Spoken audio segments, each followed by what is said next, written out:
అస్తమానం పాడైపోతున్నాయి, వాళ్ళేమో మెయింటైన్ చేయట్లేదు. By end of this year నేను చెప్తున్నాను కదా, by end of this year పక్కా మనకి యాప్స్ ఉండాలి.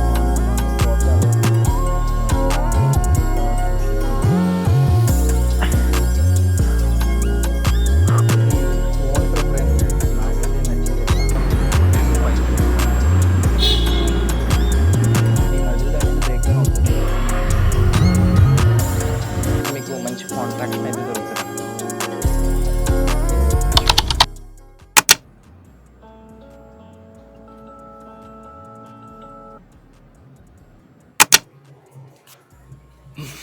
So hello everybody, welcome back to our YouTube channel. కొత్త వీడియోకి స్వాగతం గైస్. ఇప్పుడే లేచాను, అరౌండ్ 5:30 అవుతుంది అనుకుంటా టైం వచ్చేసి. సో ఈరోజు వీడియో ఏంటంటే బేసిక్గా ఒక చిన్న వ్లాగ్ అయితే చేద్దాం అనుకుంటున్నాం. సో దాంతోపాటు ఒక బిగినర్స్ చేసే ఒక కామన్ మిస్టేక్ అయితే మీకు ఎక్స్ప్లెయిన్ చేస్తాను క్లియర్గా. ఇప్పుడైతే రెడీ అవ్వాలి. అన్నేమో ఆల్రెడీ రెడీ అయిపోయాడు. సో ఫాస్ట్గా నేను కూడా రెడీ అయ్యి జిమ్కి వెళ్ళిపోదాం.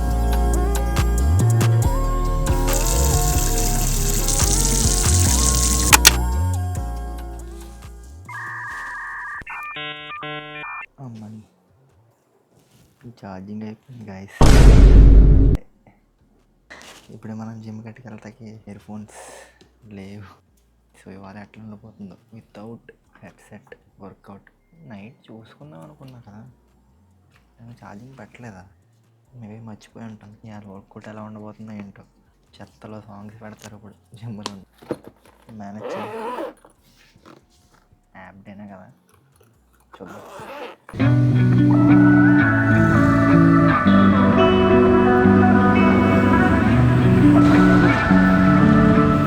సో గుడ్ మార్నింగ్ గాయ్స్, జిమ్కి వెళ్తున్నాం. బేసిక్గా నిన్న వేరే జిమ్కి వెళ్ళాం అనమాట. ఇప్పుడు నార్మల్గా మనం ఎప్పుడు వెళ్ళేది సిటీ జిమ్. సో అందులో ఏమవుతుందంటే లాస్ట్ వీక్ అడాక్టర్స్ మెషిన్స్ పోయింది. సో వాళ్ళకి చెప్పాం మేము ఆల్రెడీ, ఇప్పుడు రిపేర్ చేయించండి, ఇబ్బంది అవుతుందని చెప్పాం మేము ఆల్రెడీ. వాళ్ళకి 2 weeks పట్టింది గాయ్స్ అది రిపేర్ చేయించడానికి. సరే 2 weeks కదా, ఎన్ని వీక్స్ పట్టింది? అడాక్టర్స్ మెషిన్ పోయినట్టుంది కదా లాస్ట్ టైం సిటీ జిమ్లో. 15 days అయింది గైస్. సో అది ఇబ్బంది అవుతుంది. ఆ జిమ్కి అవతల సైడే ఒక కొత్త జిమ్ ఓపెన్ చేశారనమాట. నేను అక్కడికే వెళ్ళాము, ఎనర్జైజ్ ఫిట్నెస్ అంట. సో ఎక్విప్మెంట్ అయితే టాప్ నాచ్ ఉంది గైస్, మొత్తం బ్లాక్ థీమ్ అనమాట జిమ్ మొత్తం. నిన్న లెగ్ డే ఉండే మాకు, మేము అక్కడికే వెళ్ళాం. కానీ క్రేజీ సెషన్ అసలు. పిక్స్ కూడా చాలా బాగా వచ్చి, నేను లాస్ట్ పోస్ట్ చూసుకుంటే నేను పోస్ట్ చేశాను నేను ఆల్రెడీ. జిమ్ అయితే క్రేజీ అసలు. మనకి ఇబ్బంది అయిపోతుంది అనమాట ఆ సిటీ జిమ్లో. అస్తమాను ఒకసారి 2 సార్లు అంటే అనుకోవచ్చు గాయస్, అస్తమాను పాడైపోతున్నాయి, వాళ్ళేమో మెయింటైన్ చేయట్లేదు, మనకేమో కుదరట్లేదు. అలా ఈ సిటీ జిమ్లో 1 month ఈ సబ్స్క్రిప్షన్ అయిపోతే అక్కడికి షిఫ్ట్ అవుదాం. కాంటెంట్ కూడా ఇంకా మనకి క్రేజీ వస్తుంది అందులో.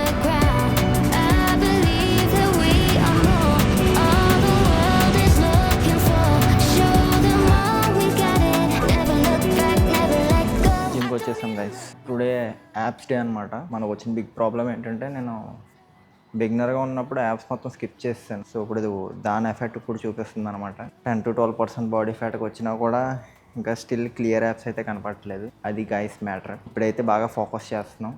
మన కోచ్ అయితే మనకి ప్రాపర్ గైడెన్స్ అయితే ఇస్తున్నారు. By end of this year మనకి యాప్స్ అయితే ఉండాలి, అదే గోల్ అనమాట. యాప్స్ కొట్టాలి ఎలా అయినా సరే. అప్పట్లో ఏం చేసేవాడిని అంటే, డైలీ వెళ్ళామా, ఆ చెస్ట్, షోల్డర్స్, ఆర్మ్స్, లెగ్స్ ఇవి కరెక్ట్గా చేసుకుని వచ్చేసేవాడిని అంతే. యాప్స్ డే రోజున మళ్ళీ పర్టికులర్గా యాప్స్ డే ఏం పెట్టుకునేవాడిని కాదు, వీక్లీ వన్స్ అని అట్లా చేసేవాడిని. కాకపోతే అంత చక్కగా చేసేవాడిని కాదనమాట. సో దాని ఎఫెక్ట్ ఇప్పుడు చూపిస్తుంది. తప్పదు మరి, ఏం చేయలేం. By end of this year నేను చెప్తున్నాను కదా, by end of this year పక్కా మనకి యాప్స్ ఉండాలి. సో టైం వచ్చేసి 6:11 అవుతుంది. జల్దీ వర్కౌట్ చేసుకొని తర్వాత కూర్చొని మాట్లాడదాం. They got me overdrive, fancy on a fast car. These 2 sets done guys. అందరూ ఈ వెయిటెడ్ కన్సిడర్స్ అయ్యి చేసేటప్పుడు వాళ్ళ నెక్ని పుల్ చేస్తూ ఉంటారు అనమాట. మనం పైకి వెళ్ళినప్పుడు నెక్తో పుల్ చేస్తారు. సో అప్పుడు ఏమవుతుందంటే, మీకు నెక్ కూడా కొంచెం పెయిన్ వస్తుంది. అట్లా చేయకుండా మీరు కోర్తో స్క్వీజ్ చేయండి గైస్. పైకి వెళ్తున్నప్పుడు మీరు ఈ వెయిట్ని మీరు పైకి పుల్ చేయాలి. సో ఆటోమేటిక్గా మీకు కోర్ అనేది వర్క్ అవుతుంది. ఆ టైం పైకి వెళ్ళాక స్లోగా స్క్వీజ్ చేయండి. స్క్వీజ్ చేసి 1 second, అట్లీస్ట్ 1 second అయినా హోల్డ్ చేసి అట్లనే ఒక 2 to 3 seconds వరకు స్లోగా రండి. సో మీకు మంచి కాంట్రాక్షన్ అయితే దొరుకుతుంది అక్కడ. సో నెక్స్ట్ టైం నేను ఇప్పుడు అట్లనే చేస్తున్నా. లిటరల్లీ బర్న్ అవుతుంది చాలా.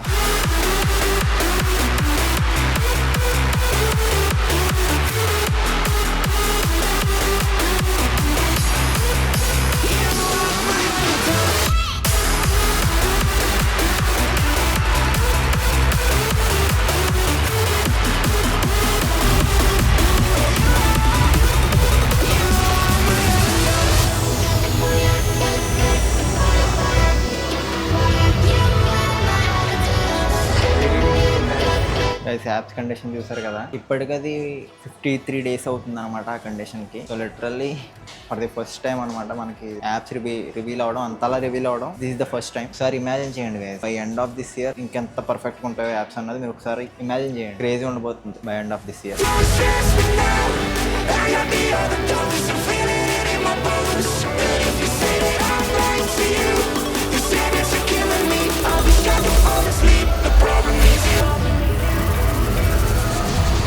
గైస్ వర్కౌట్ అయితే అయిపోయింది. ఇప్పుడు సీదా ఇంటికి వెళ్ళిపోయి పోస్ట్ వర్కౌట్ మీల్ అయితే చేసుకుందాం. బిగినర్ మిస్టేక్ కూడా ఎక్స్ప్లెయిన్ చేస్తానని చెప్పాను కదా, సో అదైతే పోస్ట్ వర్కౌట్ మీల్ గురించి. ఇంటికి వెళ్ళి అది ప్రిపేర్ చేసుకుని సో కూర్చొని మాట్లాడదాం.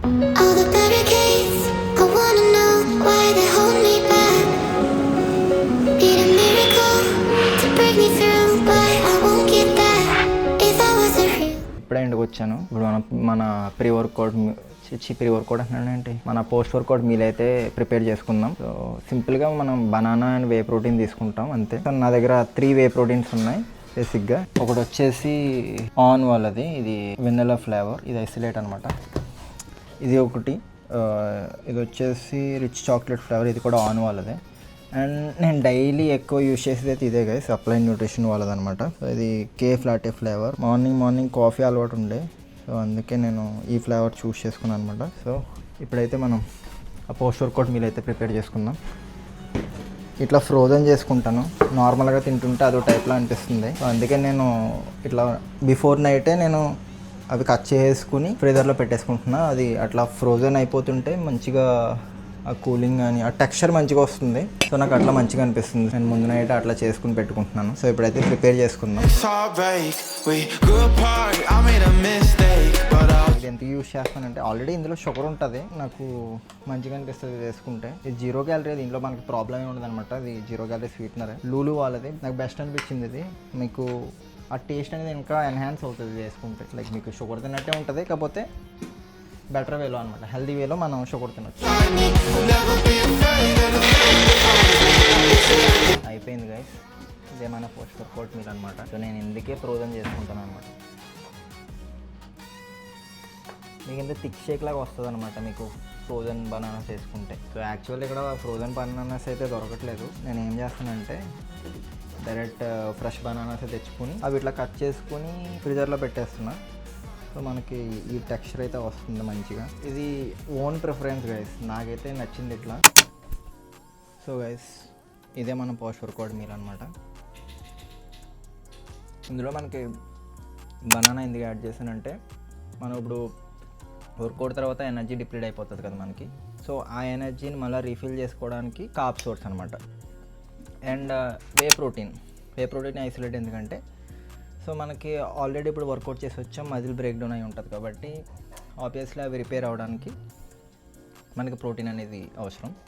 సో అందుకే నేను వే ప్రోటీన్ యూస్ చేస్తున్నాను. జస్ట్ ఆ టేస్ట్ కోసం అనేది నేను ఆ స్టీవీ అనేది యాడ్ చేసుకున్నాను. అది only personal preference only. So మీకు కావాలంటే మీరు యాడ్ చేసుకోవచ్చు, లేకపోతే అవసరమే లేదు. నేను ఒక బిగినర్స్ చేసే పోస్ట్ వర్కౌట్ ప్రాబ్లం అయితే చెప్తాను అన్నాను కదా. సో అదేంటంటే, చాలామంది జిమ్ అయిపోయాక డైరెక్ట్ వచ్చి ప్రోటీన్ షేక్ అని చెప్పి ఓన్లీ వే ప్రోటీన్ తీసుకుంటారు, లేకపోతే డైరెక్ట్ చికెన్ తింటారు, లేకపోతే ఎగ్స్ అంటారు. బట్ అక్కడే మనం టోటలీ రాంగ్ చేస్తాం అనమాట. సో మీరు ప్రోటీన్తో కార్బ్ సోర్స్ కూడా ఇంక్లూడ్ చేసుకోవాలి. కానీ most of the people only protein మీద ఫోకస్ చేసుకుంటారు, కార్బ్స్ని కంప్లీట్లీ ఇగ్నోర్ చేస్తారనమాట. లైక్ ఇంకా డైరెక్ట్ లంచ్లో కార్బ్స్ తీసుకుంటారు. సో ఇట్లాంటి మిస్టేక్స్ చాలా మంది చేస్తున్నారు. ఇప్పుడు మనం సింపుల్గా అర్థం చేసుకుందాం. ఇప్పుడు వర్కౌట్ తర్వాత మీ మజిల్ అనేది బ్రేక్ డౌన్ అవుతుంది, దాన్ని రిపేర్ చేసుకోవడానికి ప్రోటీన్ కావాలి. సో అందుకే మనం ప్రోటీన్ సోర్స్ అనేది యాడ్ చేసుకోవాలి. And at the same time మన ఎనర్జీ కూడా డిప్లీట్ అయిపోతుంది. మనం వర్కౌట్ చేసినప్పుడు చాలా ఎనర్జీ యూజ్ అవుతుంది. మన బాడీలో గ్లైకోజన్ అని ఒక సోర్స్ ఉంటుంది, దాన్ని రిఫిల్ చేసుకోవడం కోసం మనం కార్బ్స్ తీసుకోవాలి. సో అందుకే నేను వే ప్రోటీన్ ప్లస్ కార్బ్స్ కోసం బనానా యాడ్ చేసుకున్నాను. సో చాలా మంది ఈ ఫస్ట్ ఇది ఫాలో అవుతారు, మంచిగా ప్రోటీన్ తీసుకుంటారు, అది ఓకే. కాకపోతే కార్బ్స్ అనేవి తీసుకోరనమాట. సింపుల్గా అర్థం చేసుకోండి, జిమ్కి వెళ్ళి వర్కౌట్ చేసినప్పుడు గ్లైకోజన్ అని ఒకటి ఉంటుంది. సో దాన్ని యూజ్ చేసుకుంటాం మనం, మన బాడీ దాన్ని ఎనర్జీ కింద యూజ్ చేసుకుంటుంది. సో అది మజిల్స్లో స్టోర్ అయి ఉంటుంది అనమాట. మనం ఎప్పుడైతే వర్కౌట్ చేస్తామో బాడీ ఆ గ్లైకోజన్ యూజ్ చేస్తుంది. సో ఎనర్జీ మొత్తం డిప్లీట్ అవుతుంది. సో మీరు ఎప్పుడైతే ఓన్లీ జిమ్ నుంచి వచ్చాక ప్రోటీన్ మాత్రమే తీసుకుంటారో సో మీ బాడీలో ఎనర్జీ అనేది రిఫిల్ అవ్వదు అనమాట. మళ్ళీ నెక్స్ట్ టైం మీరు వర్కౌట్ చేసినప్పుడు కూడా పెద్ద పెర్ఫార్మెన్స్ అనేది ఉండదు అనమాట. పెర్ఫార్మెన్స్ కూడా డ్రాప్ అవ్వచ్చు. ఇంకా బిగ్గెస్ట్ ప్రాబ్లం ఏంటంటే మీరు ప్రోటీన్ తీసుకుంటారు కరెక్టే, సో మీరు కార్బ్స్ తీసుకోకపోతే మీ రికవరీ కూడా స్లో అవ్వచ్చు. కార్బ్స్ అనేవి మన బాడీలో ఒక ఇంపార్టెంట్ రోల్ అనేవి ప్లే చేస్తాయి. దానివల్ల మనకి ఎనర్జీ రిఫిల్ అవుతుంది, ఈవెన్ రికవరీ కూడా మనకి ఫాస్ట్ అవుతుంది. అండ్ మనం తీసుకున్న ప్రోటీన్ ని యూటిలైజ్ చేసుకోవడానికి కూడా మనకి కార్బ్స్ కావాలి. ప్రోటీన్ తో పాటు కార్బ్ సోర్స్ కూడా ఇంక్లూడ్ చేసుకుంటారు. మీరు తీసుకున్న ప్రోటీన్ బాగా యూటిలైజ్ అవుతుంది. మీరు ఎప్పుడు గుర్తుపెట్టుకోవాల్సింది, పోస్ట్ వర్కౌట్ మీల్ అంటే ఓన్లీ ప్రోటీన్ ఒకటే కాదు, ప్రోటీన్ ప్లస్ కార్బ్స్ రెండు ఇంక్లూడ్ చేసుకుని తీసుకోండి. మీరు ప్రోటీన్ తీసుకోవడం వల్ల మీ బ్రేక్ డౌన్ అయిన మజిల్ రిపేర్ అయ్యి బిల్డ్ అవుతాయి. కార్బ్స్ తీసుకోవడం వల్ల అంటే మీరు వర్కౌట్ చేశాక ప్రోటీన్తో పాటు కార్బ్స్ కూడా తీసుకోవడం వల్ల మీ ఎనర్జీ ఏదైతే డిప్లీట్ అయిపోయిందో, మీ ఎనర్జీ ఏదైతే యూజ్ చేస్తారో దాన్ని రిఫిల్ చేసుకోవడానికి మనకి యూజ్ అవుతాయి కార్బ్స్ అనేవి. సో అంతే గైస్, వీడియో నచ్చిందని అనుకుంటున్నాను. నచ్చితే లైక్ చేసి షేర్ చేసి సబ్స్క్రైబ్ కూడా చేసుకోండి. ఈ వీడియోకి ఇంతే. సో నెక్స్ట్ వీడియోలో మళ్ళీ కలుద్దాం. సో మీరు కనుక మిస్టేక్ చేస్తూ ఉంటే దాన్ని మీరు ఫిక్స్ చేసుకొని ప్రోటీన్తో పాటు కార్బ్ సోర్స్ కూడా ఇంక్లూడ్ చేసుకోండి. సో ఇక్కడితో అయితే ఈ వీడియో ఎండ్ చేస్తున్నాను. Thank you for watching. ఎవరైతే కొత్తగా వస్తున్నారో సబ్స్క్రైబ్ చేసుకుని పెట్టుకోండి. Until then bye.